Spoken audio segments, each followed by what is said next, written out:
మన తన సినిమాలకు నంది అవార్డు పెద్దది, దేశంలో national award, Dada Saheb Phalke award కొడితే తోపన్నట్టే. అట్లనే దునియా పెద్ద అవార్డు ఆస్కర్ తోపులకే తోపులైతేనే వస్తుంది. అట్లనే సెంటరోళ్ళు సుత బొచ్చడు అవార్డులు ఇస్తుంటారు.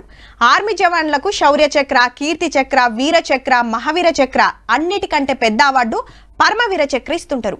కడ్మోలకిచ్చే పద్మ అవార్డులల్లా పద్మశ్రీ, పద్మభూషణ్, పద్మ విభూషణ్ ఇస్తారు. అన్నిటికంటే పెద్ద అవార్డు అంటే భారతరత్ననే మన తాన. అయితే ఇప్పుడు ఈ అవార్డుల ముచ్చట ఎందుకు అంటారా, చూడుర్రి మీరే.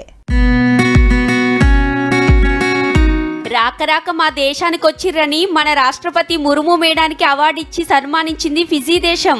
అట్టుట్టుది కాదుల్లో, ఆ దేశంలోనే పెద్ద award companion of the order of Fiji ఇచ్చిండు ఆ దేశ అధ్యక్షుడు. భారత రాష్ట్రపతి ఆ దేశంలో అడుగుపెట్టుడు ఇదే మొదలట. మరి గందుకే గీ గౌరవం. 6 రోజుల్లో ఫిజీ, న్యూజిలాండ్, తైమూర్ లేస్టే 3 దేశాలు సుట్టి రాబోతుంది మేడం. నిన్న ఫిజీ దేశం పోతే విమానం దిగంగానే గీ తీర్ల ఎదుర్కొన్నారు.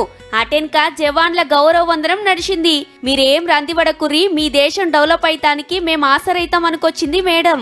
అంతకు మొదలే మన తా నుంచి బతకబోయినోళ్ళం కలిసి స్కూల్ పోరలతోని ముచ్చట పెట్టింది. అట్లనే సుబ్రహ్మణ్య స్వామి గుడికి పోయి మొక్కులు పెట్టింది. ఈడికెళ్లి న్యూజిలాండ్ పోతుందట. అయితే బయటి దేశాలకు ఫిజీ తోప్ అవార్డు చాలా తక్కువ మందికి ఇస్తారట.